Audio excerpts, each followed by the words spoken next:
C প্রোগ্রামিংয়ের এই পর্বে আমরা ত্রিভুজের ক্ষেত্রফল নির্ণয় করা শিখব। ত্রিভুজের ক্ষেত্রফল নির্ণয়ের যে ফর্মুলাটি আমরা শিখেছি সেটি হলো ক্ষেত্রফল সমান হাফ ইন্টু ভূমি গুণ উচ্চতা। এখানে এরিয়াকে ক্ষেত্রফল বলা হয় ইংরেজিতে। আমরা ফর্মুলাটি লিখেছি হাফ, এর পরিবর্তে 0.5 লিখেছি। লেখার সুবিধার্থে আমরা হাফও লিখতে পারবো, এখানে 0.5 লেখাও যাবে। হাফ ইন্টু ভূমি গুণ উচ্চতা। ভূমি হচ্ছে বেস বা ভূমি, হাইট হলো এইচ বা উচ্চতা। আমরা একটু শুরু থেকে দেখে আসি। প্রোগ্রামের শুরুতেই আমরা stdio.h নামক এই ফাইলটিকে ডিক্লেয়ার করি, ইনক্লুড করি। আমরা standard input output dot H নামক হেডার ফাইলটি আমাদেরকে ইনক্লুড করতে হয় হ্যাশ প্রতীকের মাধ্যমে। ইংলিশ কিওয়ার্ড ইনক্লুড মানেই সংযুক্ত করা। তাহলে এখানে hash include angle bracket stdio.h, এই যে ব্র্যাকেটটি, এই ব্র্যাকেটটি কিন্তু আমরা কেউ পরীক্ষায় second bracket, first bracket, third bracket ইচ্ছে মতো লিখলে কিন্তু হবে না। এটা লিখতে হবে angle bracket. Less than greater than দিয়ে আমরা যেটা লিখি সেটাকে অ্যাঙ্গেল ব্র্যাকেট বলা হয়, কৌণিক বন্ধনী। এরপর প্রোগ্রামের সেকেন্ড লাইন হলো যে ফাংশনকে অত্যাবশ্যকীয় ফাংশন বলা হয়, যেটি ছাড়া প্রোগ্রাম কোনো কাজই করে না অন্যান্য ফাংশনগুলো, সেই ফাংশনটির নাম হলো মেইন ফাংশন। এরপর একটা ফার্স্ট ব্র্যাকেট থাকে। প্রোগ্রামের থার্ড লাইন যেখান থেকে স্টার্ট হয়, এই যে সেকেন্ড ব্র্যাকেট, প্রোগ্রামের থার্ড লাইন, এটা প্রথম লাইন, এটা সেকেন্ড লাইন, এটা থার্ড লাইন। থার্ড লাইনটা শুরু হয় একটা সেকেন্ড ব্র্যাকেট দিয়ে, অর্থাৎ এই মেইন ফাংশনের অধীনে পুরো প্রোগ্রামটা একটা সেকেন্ড ব্র্যাকেট দিয়ে থাকবে। এই সেকেন্ড ব্র্যাকেট এখানে স্টার্ট হয়েছে, দেখো লাস্ট লাইন হলো এই 10th লাইন, 10 নম্বর লাইনে এসে প্রোগ্রামটা শেষ হয়েছে। এবং 10 নম্বর লাইনটা হলো এই ব্র্যাকেটের ক্লোজিং। স্টার্টিং ব্র্যাকেট 3 নম্বর লাইনে এবং 10 নম্বর লাইনে ব্র্যাকেটের ক্লোজিং। পুরো প্রোগ্রামটা এই সেকেন্ড ব্র্যাকেটের মধ্যেই থাকবে। প্রিন্টএফ ফাংশনের কাজ কি? এবার আমরা একটা নতুন ফাংশনের সাথে পরিচয় হচ্ছি। এটি একটি function printf, print function, F4 function. Print ফাংশনের কাজই হলো প্রিন্ট করা বা ছাপানো বা প্রদর্শন করা। আউটপুট স্ক্রিনে যখন আমরা যাব, এটা কিন্তু প্রোগ্রামের ইনপুট স্ক্রিন। এখানে আমরা কোডিংগুলো লিখব। প্রোগ্রামটা যখন আমরা রান করব তখন এরকম একটা আউটপুট স্ক্রিন আসবে। এই যে এই স্ক্রিনটি হলো কনসোল স্ক্রিন বা আউটপুট স্ক্রিন। এখানে আমরা আমাদের মান নিয়ে আমরা কাজ করব। এখানে আমি এখান থেকে মান লিখে আমাকে যেতে হবে, আমরা মান না লিখে যেতে পারবো না। 1.2 আবার লিখেছি, একটা মান লিখেছি, চলে আসলাম আবার। তাহলে এখানে প্রিন্টএফ ফাংশনের মাধ্যমে একটা মেসেজ প্রিন্ট করব। মেসেজ প্রিন্ট করার জন্য প্রিন্টএফ ফাংশন প্রয়োজন। প্রিন্টএফ ফাংশনের ভিতর আমরা এই প্রোগ্রামের পরিচয় দিয়েছি, a program to find out the area of a triangle.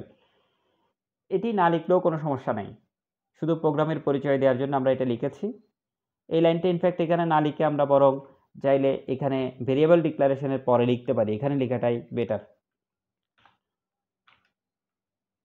প্রোগ্রামের ফোর্থ লাইন হলো মূলত ভেরিয়েবল ডিক্লেয়ার করা। ভেরিয়েবল মানে চলক, চলক মানে মেমোরি লোকেশনের নাম। অর্থাৎ প্রোগ্রামে যে ডাটাগুলো নিয়ে আমরা কাজ করি সেগুলো কম্পিউটারের মেমোরিতে সরাসরি না রেখে কোনো একটি চলকের অধীনে রাখা হয়। ওই চলকটাকে বলা হয় ভেরিয়েবল, ইংরেজিতে, বাংলায় চলক, ওই জায়গাটার নাম। এখানে এই চলক বি, এইচ এবং এরিয়া, এই তিনটি হলো চলক। এখানে মান থাকবে বি ফর বেস, বেস মানে ভূমি, এইচ ফর হাইট, হাইট হলো উচ্চতা, আর এরিয়া হলো ক্ষেত্রফল। তাহলে আমাদের দুইটি মান হলো ইনপুট আর একটি মান হলো আউটপুট। তোমরা আরেকটা বিষয় মনে রাখবে, চলকের নাম যে কোনো নাম হতে পারে। চলকের নাম ইংলিশ বর্ণ দিয়ে শুরু হয়, ছোট হাতের। এবং চলকের নাম, কোনো একটি চলকের নাম প্রোগ্রামের সকল জায়গায় একই স্পেলিংয়ে বা একই বানানে লিখতে হয়। তোমরা দেখতে পাচ্ছ আমি একটি এরিয়াকে সিলেক্ট করার সাথে সাথে অন্যান্য সকল এরিয়া যেই জায়গায় আছে সবগুলো একই বানান দেখতে পাচ্ছ, এরিয়া স্পেলিং একই রকম। ইনফ্যাক্ট তুমি যদি বানান ভুল লিখো তাহলে কিন্তু প্রোগ্রাম সঠিক ফলাফল তোমাকে দিবে না। তাহলে চলক ডিক্লেয়ার করা হলো ডাটা টাইপ সহ। ফ্লোট হলো এখানে ডাটা টাইপ। ডাটা টাইপ দ্বারা বোঝায় কোন ধরনের ডাটা ওর অধীনের চলকগুলো ধারণ করবে। বি, এইচ এবং এরিয়া এই তিনটি চলক ধারণ করবে float type data. Float type মানে কি? যেই ডাটার মধ্যে ভগ্নাংশ আছে এবং পূর্ণাংশ আছে। মনে করো 2.3, এখানে 2 হলো পূর্ণাংশ, 0.3 হলো ভগ্নাংশ। এরকম পূর্ণাংশ এবং ভগ্নাংশ একসাথে যদি কোনো একটা চলকের মধ্যে রাখার প্রয়োজন হয়, সেই চলকটাকে রাখতে হবে যে ডাটা টাইপের মাধ্যমে, সেই ডাটা টাইপটা হলো ফ্লোট। এরপর আমরা একটা মেসেজ প্রিন্ট করব, a program to find out the area of a triangle, একটি প্রোগ্রাম যেখানে একটি ত্রিভুজের ক্ষেত্রফল পাওয়া যাবে। এটি একটি নিছক প্রোগ্রামের পরিচয়, এটি না লিখলেও কোনো সমস্যা নেই, এটা আমরা ইনঅ্যাক্টিভ করে দিতে পারি। যদি অ্যাক্টিভ থাকে তাহলে এটি হুবহু আউটপুট স্ক্রিনে দেখা যাবে। আচ্ছা, এরপর পরবর্তী প্রিন্টএফে আমরা মোস্ট ইম্পর্ট্যান্ট একটা লাইন লিখেছি। এখানে বলছি আমরা enter the value of B comma H, B এবং এইচ এর মান কত সেটা আমাকে বলো। তোমরা আমাকে প্রশ্ন করতে পারো, স্যার আপনি একটা জিনিস স্কিপ করে চলে গেছেন, এখানে তো দিয়েছেন যে কোলনের পরে একটা স্ল্যাশ দিয়ে এন লিখেছেন, হোয়াট ইজ দিস, এটা কি বোঝায়? স্ল্যাশ এন হলো স্কেপ সিকোয়েন্স, এটি ব্যবহার N for new line.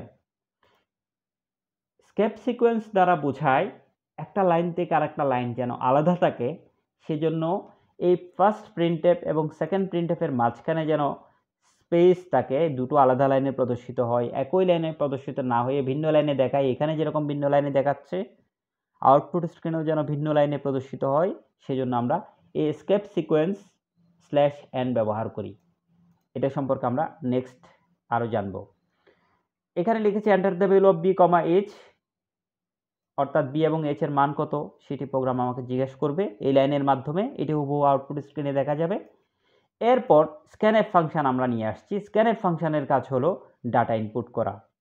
Scan function কি করে, এই বি এবং এইচ এর যে মানগুলো আমরা প্রোগ্রামকে জানাবো কিবোর্ডের মাধ্যমে, সে মানগুলো স্টোর হবে।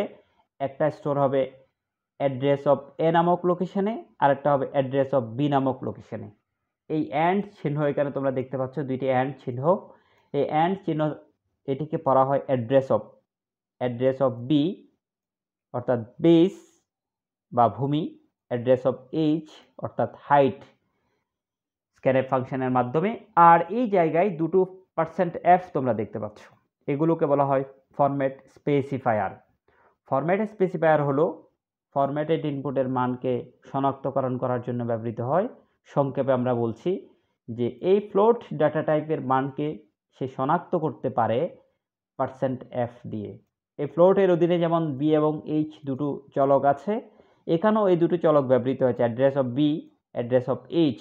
এখন অ্যাড্রেস অফ বি এবং অ্যাড্রেস অফ এইচ কোন ধরনের ডাটা টাইপ মান ধারণ করবে সেটি এই %f দ্বারা চিহ্নিত হয়। তাই এখানে %f লিখতে তোমরা ভুলবে না। যদি এই ডাটা টাইপটি ইন্টিজার হয় তখন সেক্ষেত্রে আমরা এখানে %d ব্যবহার করি। এরকম অসংখ্য ফরম্যাট স্পেসিফায়ার আছে ডাটা টাইপ অনুসারে, আমরা আরও জানবো পরের ক্লাসে। Area equal to 0.5 into B into H, এখানে স্টার চিহ্ন যেটা দেখতে পাচ্ছ তোমরা, এই স্টার চিহ্ন দ্বারা মূলত প্রোগ্রামে মাল্টিপ্লিকেশন বা গুণ বোঝায়। আমরা যখন দু বা ততোধিক মানকে গুণ করব তখন এই স্টার চিহ্নটা ব্যবহার করব। তাহলে প্রোগ্রাম কি করবে, বি এবং এইচ এর মানকে 0.5 দ্বারা বা হাফ দ্বারা যখন মাল্টিপ্লাই করবে, গুণ করবে, তখন সে পেয়ে যাবে এরিয়া, ক্ষেত্রফল। সেই ক্ষেত্রফলটি সে এরিয়া নামক এই ভেরিয়েবলের অধীনে সংরক্ষণ করবে। সবশেষের কাজ হলো মানটি প্রিন্ট করে দেওয়া বা ছাপানো। এটি আমাদের প্রোগ্রামের আউটপুট। এখানে আমরা প্রিন্টএফ ফাংশন আবার ব্যবহার করেছি। এই প্রিন্টএফ ফাংশনের আমরা লিখেছি এরিয়া ইজ ইকুয়াল টু আবার %f, ওই যে ফরম্যাট স্পেসিফায়ার, এরিয়া যে একটি ফ্লোট টাইপের ভেরিয়েবল, সেটিকে সে চিনতে পারে %f দ্বারা। সবশেষের লাইন সেকেন্ড ব্র্যাকেট ক্লোজিং। আমরা চলে যাচ্ছি আউটপুট স্ক্রিনে। আউটপুট স্ক্রিনে তোমরা দেখতে পাচ্ছ ওই যে ফার্স্ট প্রিন্টএফের অধীনে যে দুটো লাইন আমরা লিখেছিলাম, a program to find out the area of a triangle, সেই লাইনটি এখানে প্রদর্শিত হচ্ছে। নট নেসেসারি, এটা না লিখলেও হবে, আমরা প্রোগ্রাম বোঝানোর জন্য, বুঝতে সুবিধা হওয়ার জন্য এটা লিখেছি। এরপর enter the value of B comma H, এই লাইনটাও প্রোগ্রামের রিডেবিলিটি বাড়ানোর জন্য আমরা লিখেছি, অর্থাৎ প্রোগ্রামকে আরও বেশি অর্থবোধক করার জন্য আমরা লিখেছি। আমরা সরাসরি মান দিতে পারবো। আমরা এই প্রশ্নের উত্তরে আমরা বি এর মান দিচ্ছি 2.3, এই যে তোমরা দেখতে পাচ্ছ পয়েন্ট সহ মান গ্রহণ করেছে। যদি আমরা ফ্লোট ডাটা টাইপ না নিতাম, ইন্টিজার নিতাম, তাহলে 0.3 নিত না, শুধুমাত্র 2 গ্রহণ করত। এখন কম্পিউটার পূর্ণসংখ্যাও গ্রহণ করবে, 4 দিলাম, সেটাও গ্রহণ করবে। অথবা 4.5 দিলাম, এটাও গ্রহণ করবে। এই দুটো হলো আমাদের ইনপুট। 2.3 হলো ভূমির মান বেস, আর 4.5 হলো হাইট বা উচ্চতার মান। আমরা এন্টার যখন দিব ফলাফল প্রদর্শিত হবে এরিয়া ইজ ইকুয়াল টু 5.17, অর্থাৎ এটি হলো ত্রিভুজের ক্ষেত্রফলের মান। আমরা আবারও প্রোগ্রামটি রান করব, তোমরা দেখো। আমরা যখন আউটপুট স্ক্রিনে গেলাম, এই যে এই স্ক্রিনটাকে বলা হয় কনসোল স্ক্রিন। কনসোল স্ক্রিনে আমরা মান দিয়ে থাকি, প্রোগ্রামের মান। এখানে আমরা মান দিচ্ছি 5.1 ভূমির মান, উচ্চতার মান দিলাম 8.4। ফলাফল আমাকে প্রদর্শন করবে এরিয়া ইজ ইকুয়াল টু 21.41। এই ফলাফলটি হলো ক্ষেত্রফলের মান বা এরিয়া। আশা করি তোমরা সবাই এই প্রোগ্রামটি বুঝতে পেরেছ। প্রোগ্রাম বোঝার জন্য তোমাদেরকে আসলে একটু সময় দিতে হবে। প্রত্যেকটা লাইন এর সিনট্যাক্স তোমাদেরকে বুঝতে হবে, তাহলে আশা করি তোমরা প্রোগ্রামে ইন্টারেস্ট পাবে, ভালো লাগবে।